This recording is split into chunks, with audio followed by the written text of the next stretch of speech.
Alo. Alo, sağ ol. Salam, buyurun. Evle beni.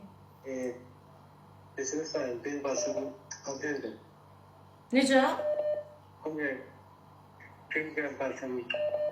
Bacımızın ad günüdür. Hə. Kimdir ki bacımız? Zeynep. Zeynep, təbrik edirəm ürəyim. Böyük qız olarsan. Zeynep. Zeynep də, Zeynep. Nə fərqi var?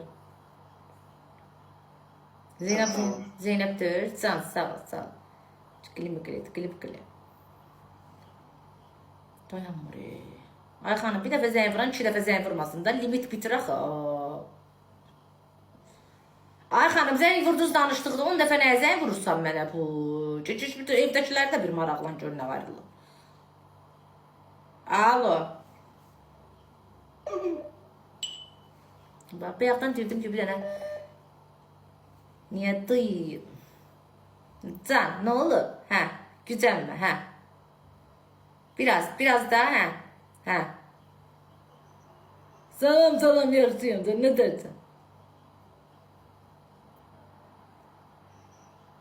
Sen niye böyle daş kesen oldun bala? Niye böyle may xəsiyyət oldun?